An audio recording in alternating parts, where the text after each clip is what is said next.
एक बहुत भूखी चुड़ैल अपने शिकार की खोज में आसमान में उड़ती हुई जा रही थी। जब एक चुड़ैल गांव से होकर गुजर रही थी तो उसने देखा वो गांव बहुत तेज भूकंप के झटके से तहस नहस हो गया था। तभी उसके कानों में जोर जोर से एक बच्चे के रोने की आवाज आई।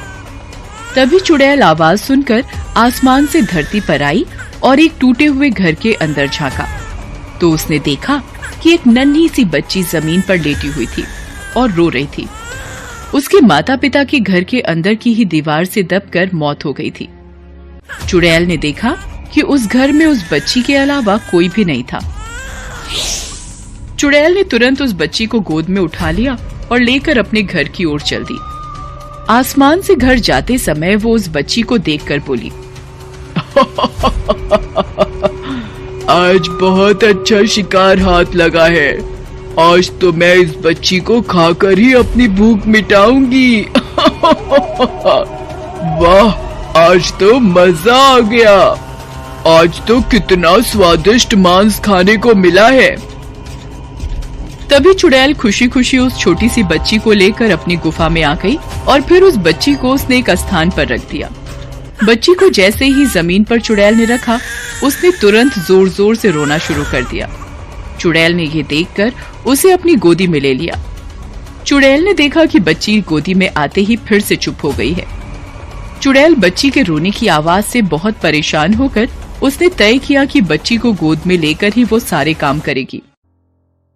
चुड़ैल ने उस बच्ची के लिए दूध का भी इंतजाम कर दिया और उसने उस बच्ची को दूध पिलाया और रात भर अपनी ही गोदी में उसे सुलाया। बच्ची भी चुड़ैल से लिपटकर आराम से सोती रही। अगले दिन चुड़ैल को अचानक से न जाने क्या हुआ। अभी मेरा मन इस नन्ही सी बच्ची को खाने का नहीं हो रहा है। अभी के लिए मैं इसकी देखभाल और लालन पोषण करती हूँ, बाद में देखा जाएगा। इस तरह चुड़ैल की गुफा में नन्ही सी बच्ची पलती रही।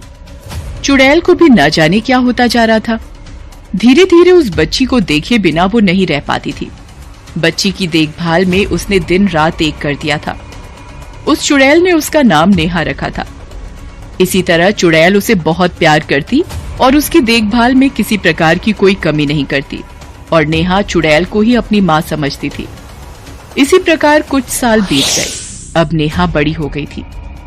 एक दिन की बात है, नेहा चुड़ैल से पूछती है, माँ, मैं आपसे अलग क्यों दिखती हूँ? चलो छोड़ो, आप ये बताओ कि आप मुझसे कितना प्यार करती हो। चलो, आप जितना भी करती हो, मैं तो आपसे बहुत ज्यादा प्यार करती हूँ। ये बोलकर नेहा चुड़ैल माँ से लिपट गई। तभी चुड़ैल की आंखों में आंसू आ गए। दूसरी ओर पास वाली गुफा की चुड़ैल इस बात से बहुत गुस्सा थी कि कैसे एक इंसान की बेटी चुड़ैलों के बीच पल सकती है। इस लड़की को मार दे तू, नहीं तो हम ही लोग मार कर खा जाएंगे। किसकी इतनी हिम्मत कि कोई मेरी बेटी की तरफ आंख उठाकर भी देखे। उस दिन तो चुड़ैल की ये बात सुनकर दूसरी चुड़ैल वहाँ से चली जाती है। लेकिन चुड़ैल को ये पता था कि सभी चुड़ैल उसकी बेटी नेहा को मारना चाहते हैं। वो सब कोई न कोई मौका मिलते ही नेहा को मार कर खा जाएंगे। ऐसे ही चुड़ैल को नेहा की देखभाल और रक्षा करते हुए कई साल बीत गए। नेहा बड़ी हो गई थी और विवाह के लायक थी। नेहा अब बड़ी हो गई है, अब मैं इसकी शादी करवा देती हूँ। जब मेरी नेहा बेटी ससुराल चली जाएगी तो दूसरी सभी चुड़ैल नेहा का कुछ नहीं बिगाड़ पाएंगी। नेहा बेटी की शादी तो एक इंसान से ही करनी होगी, क्योंकि नेहा भी तो एक इंसान ही है।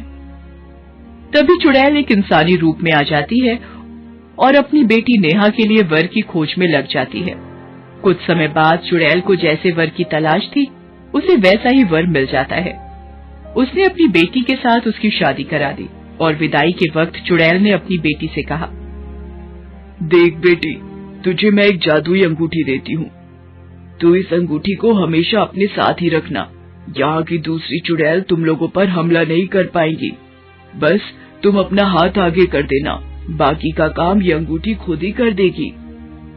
नेहा अपनी चुड़ैल माँ के गले लगकर बहुत रोती है और अपनी चुड़ैल माँ के पैर छूकर आशीर्वाद लेती है और अपने पति के साथ अपने घर की ओर प्रस्थान करती है। कुछ दूर जाने के बाद दूसरी चुड़ैल नेहा को रास्ते में ही रोक लेती है और कहती है, अरे वाह, तुम शादी करके जा रही हो? तो शादी की दावत में खाने के लिए क्यों नहीं बुलाया? चलो कोई बात नहीं, हम यहीं पर तुम्हें और तुम्हारे पति को खाकर मौज मस्ती कर लेंगे। जैसे ही चुड़ैल नेहा और उसके पति को खाने के लिए आगे बढ़ी, वैसे ही नेहा ने अपना अंगूठी वाला हाथ आगे कर दिया। अंगूठी में से बहुत तेज बिजली निकली, जिससे चुड़ैल को बहुत जोर से झटका लगा और वो जमीन पर गिरकर बेहोश हो गई। थोड़ी देर में जब उसे होश आया तो वो वहां से भाग गई। इस तरह नेहा, उसका पति बिना किसी कठिनाई के अपने ससुराल पहुंच गई। फिर कभी भी दूसरी चुड़ैल ने उनको तंग करने का साहस नहीं किया। इसी तरह नेहा को जब भी अपनी माँ की याद आती तो वो बेखौफ होकर उनसे मिलने के लिए चली जाती।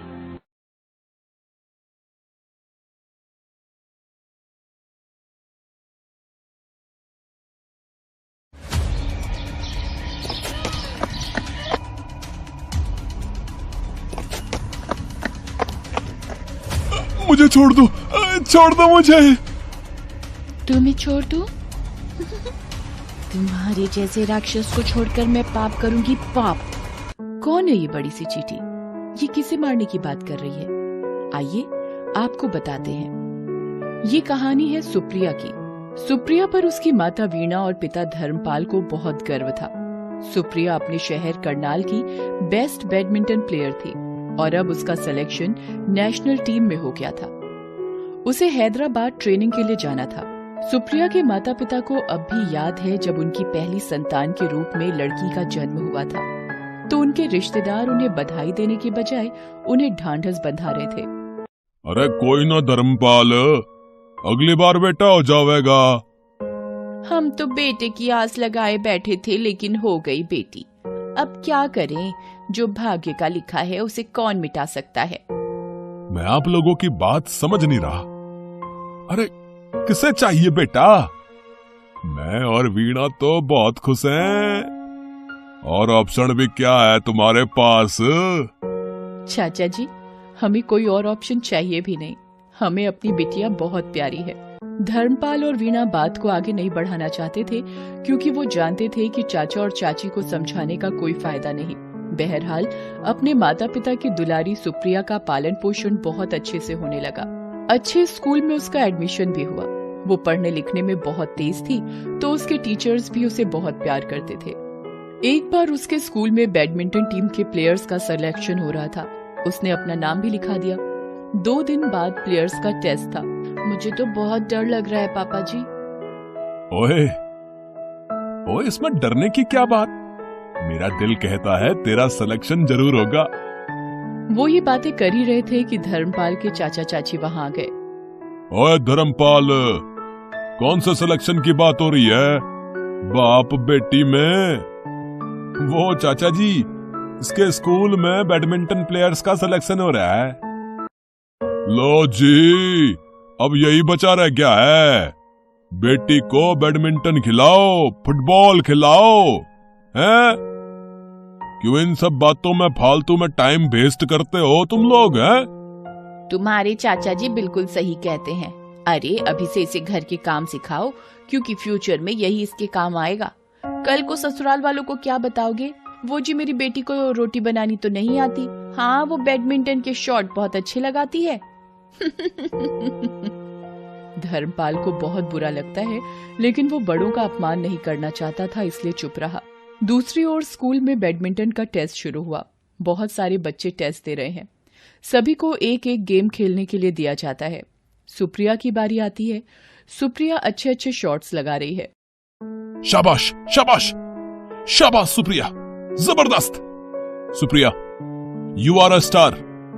तुम्हें ये सारे शॉट्स किसने सिखाए? मैंने टीवी पर देखकर सीखा है सर। अमेजिंग। टीवी पर देखकर इतना बढ़िया खेला। You are really a star. But तुम्हें अभी भी और बेहतर करना है। कल से तुम्हारी ट्रेनिंग शुरू। तुम तैयार हो ना? बस फिर क्या था, सुप्रिया की ट्रेनिंग शुरू हो गई। स्कूल में सर के साथ और घर पर पापा के साथ। बीच बीच में चाचा चाची भी आते रहे और उसे खेलता देख अपना मुंह बनाते रहे। धीरे धीरे पूरा घर अवार्ड से भर गया। सुप्रिया ने फिर पीछे मुड़कर नहीं देखा। स्कूल से कॉलेज, फिर यूनिवर्सिटी। धीरे धीरे उसकी उपलब्धियों की खबर न्यूज़पेपर्स में भी छपने लगी। वीणा, ओ वीणा, वीणा वीणा वीणा, चौड़ा हो गया मेरा सीना। अरे कहाँ हो तुम? क्या हो गया जी, इतने खुश क्यों नजर आ रहे हैं? अरे ये देख यहाँ, हमारी बिटिया की तस्वीर न्यूज़पेपर में छपी है।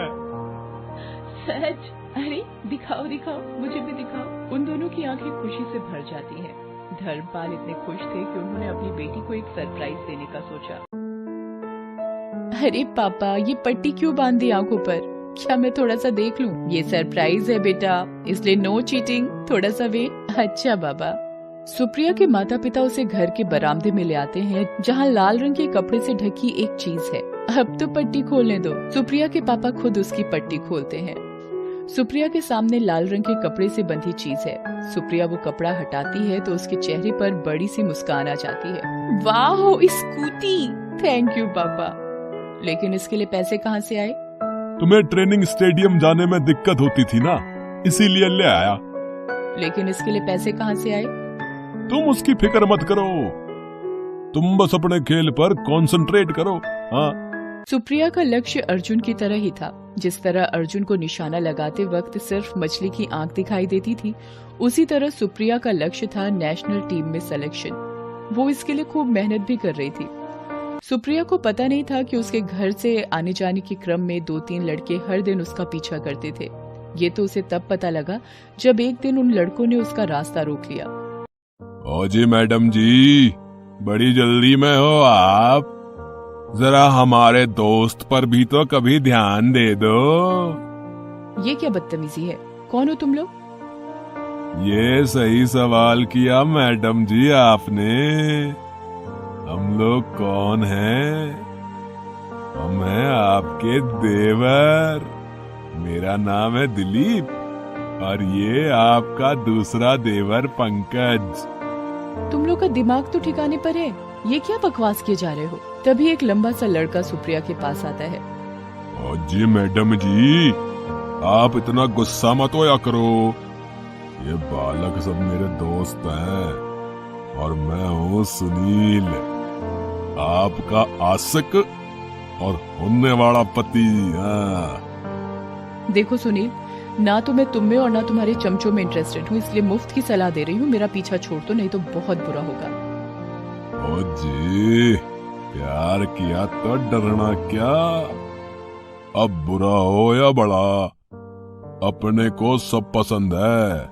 ये कहकर सुनील ने सुप्रिया का हाथ पकड़ना चाहा, लेकिन सुप्रिया ने उसे जोरदार थप्पड़ मारा और वहाँ से निकल गई। सुनील अपनी ये बेइज्जती बर्दाश्त नहीं कर सका और सुप्रिया से बदला लेने की सोचने लगा। इस बीच सुप्रिया का सिलेक्शन नेशनल टीम में हो गया था। वो 2 दिन बाद हैदराबाद जाने वाली थी। जाने के पहले वो यहाँ की फेवरेट मिठाई अपने साथ ले जाना चाहती थी, इसीलिए वो अपनी माँ के साथ सबसे फेमस दुकान पर आई थी। मिठाई खरीदकर वो ज्यों ही अपनी माँ के साथ बाहर निकली तो सुनील अपने साथियों के साथ वहाँ पहुँच गया और वीणा के सामने खड़ा हो गया। नमस्ते सासू माँ। अरे कौन हो तुम लोग? क्या Supriya, this is not fair. तुमने अपनी माँ को नहीं बताया मैं कौन हूँ? अरे मैं आपका होने वाला दामाद हूँ सासू माँ। माँ, ये वही गुंडे हैं जिसके बारे में मैंने आपको बताया था। तुम लोग बड़े ही बेशर्म किस्म के लोग हो, थप्पड़ खाने के बाद भी नहीं सुधरे। रुको, मैं अभी पुलिस को फोन करती हूँ। वीणा पुलिस को फोन करने के लिए अपना मोबाइल निकालने ही वाली थी कि सुनील के दोस्तों ने वीणा के सिर पर जोरदार डंडा मारा। वो वहीं बेहोश हो गई। उसके हाथ से मिठाई का डिब्बा छूटकर गिर गया। उससे मिठाइयाँ बाहर आ गईं और कुछ ही पलों में उन मिठाइयों पर चींटियां लग गई। तुम लोगों की ये हिम्मत, मेरी माँ पर हाथ उठाया? रुको, मैं बताती हूँ तुम। अरे झांसी की रानी, अपनी ताकत बैडमिंटन ग्राउंड पर दिखाना, यहाँ नहीं। आज तो मैं तुम्हारी वो हालत करने वाला हूँ, इसके बाद तो कहीं मुंह दिखाने के लायक नहीं रहेगी। इतना कहकर सुनील ने अपने पास छिपा कर रखी एसिड की बोतल निकाली और सुप्रिया के पूरे बदन पर फेंक दिया। पल में ही सुप्रिया तड़पने लगी। उसने तत्काल वहीं दम तोड़ दिया। मरते ही उसकी आत्मा वहां बाहर निकली तो उसकी नजर उन चींटियों पर गई। उसकी आत्मा एक चींटी में घुस गई। जैसे ही सुप्रिया की आत्मा चींटी में घुसी, उसका आकार अचानक बड़ा होने लगा। सुनील, मैं तुम्हें नहीं छोड़ूंगी। आज तुम्हारा वो हश्र करूंगी जिसे देखकर तुम्हारी रूह कांप जाएगी। क्या समझ रखा है तुम लोगों ने लड़कियों को? हम कमजोर हैं? अरे दुष्ट, हम दुर्गा है दुर्गा। हम जन्म दे सकते हैं तो दुष्टों का संहार भी कर सकते हैं। सुप्रिया ने पहले सुनील के दोस्तों को मार डाला, फिर उसने सुनील को भी मार डाला, लेकिन एक बेहतरीन प्रतिभा का गला फिर से लड़कियों के दुश्मनों द्वारा घोंट दिया गया और समाज के आगे फिर से वही प्रश्न छोड़ गया कि कब तक, आखिर कब तक लड़कियों को ये सब सहना पड़ेगा? कब लड़कियों के जन्म पर बधाई दी जाएगी, सांत्वना नहीं? समय रहते हम जाग जाएं तो ठीक है, नहीं तो ये धरती बिना लड़कियों के कैसी होगी? आप सोचिएगा।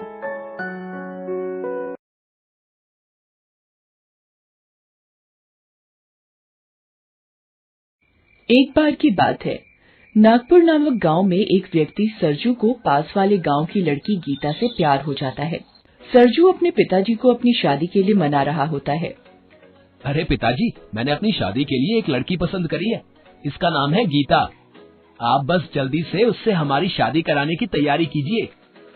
अरे चुप कर नालायक, कुछ काम धाम तो करता नहीं है और बड़ा चला शादी करने। अगर दोबारा शादी की बात करी ना तो इतने कंटाक मारेंगे खींच खींच के कि चक्कर घिन्नी की तरह नाचोगे। चल भाग यहाँ से और जाकर काम कर अपना, बेवकूफ कहीं का। माँ, अब आप ही समझाइए ना पिताजी को। अरे हम गीता के बिना नहीं जी सकते हैं। अरे अब आप मान भी जाइए ना, देखिए लड़का जवान हो गया है, कहीं जोश में आकर कोई ऐसी वैसी हरकत ना कर बैठे। अरे सरजू की माँ, तुमको पता है ना, पंडित जी इसकी कुंडली में दोष बताए हैं। अगर ये इस गांव की किसी भी लड़की से शादी करेगा तो इसकी मौत हो जाएगी। इसीलिए हम शादी करने से मना कर रहे हैं। अरे पिताजी, लेकिन गीता इस गांव की थोड़ी ना है, वो तो दूसरे गांव की लड़की है। और देखिए, अगर आप मेरी शादी नहीं करेंगे ना तो हम गीता को लेकर भाग जाएंगे। हाँ। अरे अरे, ऐसी बातें काहे कर रहे हो बिटुआ? गीता अगर दूसरे गांव की है फिर तो कोई समस्या ही नहीं है। हम जल्द से जल्द तुम्हारी शादी गीता से करा देते हैं। यह सुनकर सरजू और उसकी माँ बहुत खुश होते हैं। कुछ दिन बाद सरजू की गीता से शादी हो जाती है। फिर शादी की रात गीता घूंघट लिए बेड पर बैठी होती है।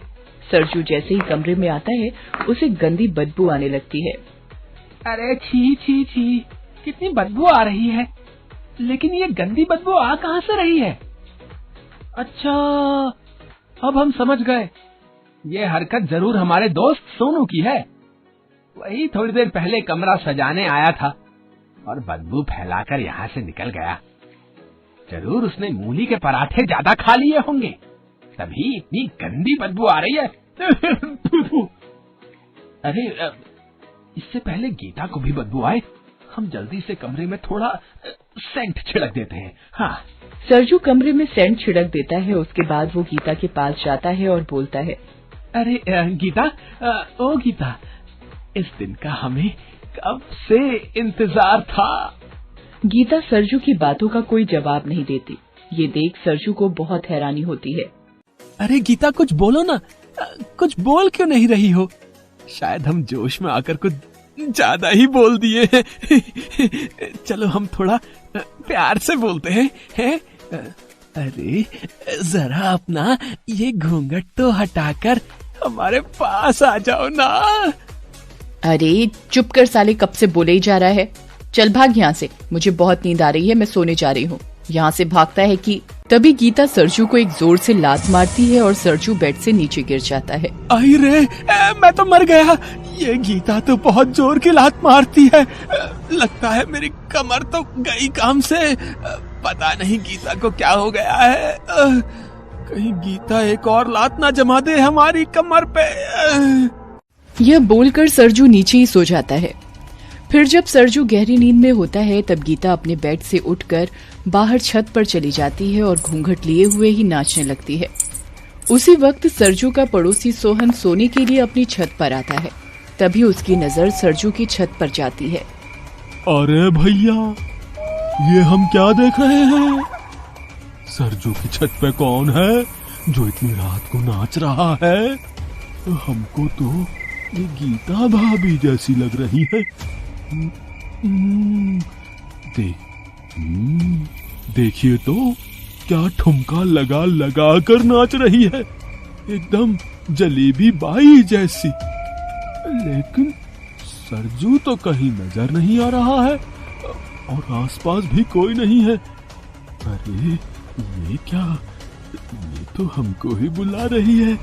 अरे वाह, आज तो मौके का फायदा उठाकर ही रहूंगा। यह बोलकर सोहन भागता हुआ जाता है और पाइप से सरजू की छत पर चढ़ने लगता है। सोहन छत पर पहुंच जाता है। अरे गीता रानी, तुम तो क्या जबरदस्त ठुमका लगाकर नाचती हो।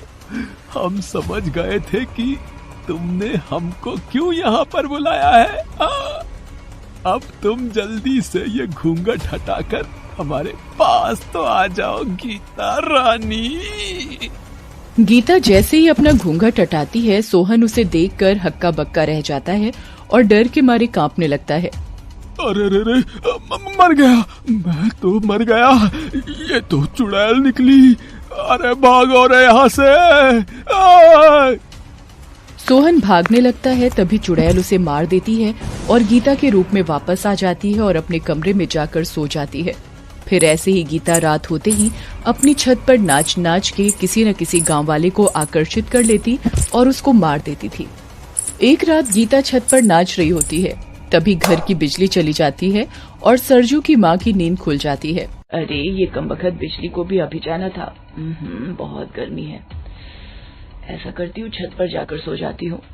पर तभी उन्हें छत पर किसी के नाचने की आवाज सुनाई देती है और वो छत पर चली जाती है और देखती है कि गीता नाच रही होती है। अरे ये क्या, गीता बेटी इतनी रात गए छत पर क्यों नाच रही हो? गीता सरजू की माँ को देखती है और अपने असली रूप में आ जाती है और माँ से कहती है, तुम एक औरत हो, पर मैं औरत को कुछ नहीं करती, पर तुम यहाँ से चली जाओ। पर आखिर तुम कौन हो और गीता के रूप में क्या कर रही हो? क्या चाहिए? मैं एक बहुत मशहूर नाचने वाली थी। आसपास के सभी गांव वालों को मेरा नाच बहुत पसंद था। सभी लोग मुझे राधा रानी कहकर बुलाते थे। मेरे नाच को देखने वालों में इसी गांव का जमींदार भी शौकीन था। उसकी गंदी नजर ने मेरा सब कुछ खत्म कर दिया। एक बार इसी गांव में मेरा प्रोग्राम था। जैसे ही मेरा नाच खत्म हुआ, जमींदार और उसके आदमी मुझे उठाकर पास के जंगल में ले गए और मेरे साथ बहुत गलत किया।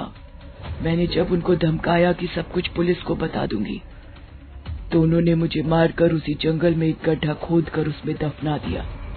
पर कुछ दिन पहले गीता को उसी जगह पर मेरे घुंघरू मिल गए, जिसे वो पहनकर नाचने लगी। बस तब से ही मैंने इसके शरीर में रहना शुरू कर दिया और अब जब तक मैं इस गांव के सभी आदमियों को मार नहीं दूंगी, तब तक मैं गीता के शरीर को नहीं छोड़ूंगी। ये सुनकर सरजू की माँ बहुत परेशान हो जाती है। वो सोचने लगती है कि अब मैं क्या करूं, अपनी बहू को इस चुड़ैल से कैसे पीछा छुड़ाएं। तभी उसे ध्यान आता है कि उसी गांव में एक बूढ़ी काकी रहती है जो गांव में बहुत पहले से रहती हैं। सरजू की माँ एक पल की भी देरी नहीं करती और तुरंत उन्हीं बूढ़ी काकी के घर पहुंच जाती है। बूढ़ी काकी से मिलकर वह उन्हें सारी बात बताती है, जिसे सुनकर बूढ़ी काकी कहती हैं, वह लौट आई। मैं जानती थी कि वह जरूर आएगी। जो उसके साथ हुआ है उसका बदला लेने वह जरूर आएगी। पर अब मैं अपनी बहू को उस चुड़ैल से कैसे बचाऊं?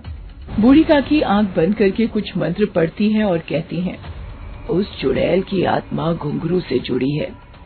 मैं क्या करूं जिससे वो आत्मा उसका शरीर त्याग दे? तुम आज रात ही किसी भी तरह वो घुंघरू अपनी बहू से छुपाकर यहाँ ले आओ, बाकी सब मैं देख लूंगी। रात का समय था। बूढ़ी काकी ने एक बड़ा सा चौक बनाया था, जिसके बीचों बीच एक हवन कुंड रखा हुआ था। बूढ़ी काकी कुछ मंत्र पढ़ रही थी और साथ ही उस हवन कुंड में पवित्र अग्नि प्रज्वलित कर रही थी। ठीक उसी समय सरजू की माँ वहाँ पर पहुँचती है और वो जैसे ही घुंघरू काकी को देती है, उसी समय वो चुड़ैल भी वहाँ आ जाती है और कहती है, छोड़ दो इस घुंघरू को, छोड़ दो, मुझे अपनी मौत का बदला लेना है। चुड़ैल बहुत ही ज्यादा तड़प रही होती है। जमींदार को कानून ने सजा दे दी है और तुम तो वैसे भी निर्दोष प्राणियों की हत्या कर रही हो, इसीलिए अब तुम्हारा मुक्त हो जाना ही सही होगा। अब तुम खुशी खुशी अपने लोक की ओर प्रस्थान करो। बूढ़ी काकी के इतना कहते ही वो घुंघरू को हवन कुंड की पवित्र अग्नि में डाल देती हैं, जिसके पश्चात इधर घुंघरू जलकर राख हो जाते हैं और चुड़ैल भी तड़पने लगती है।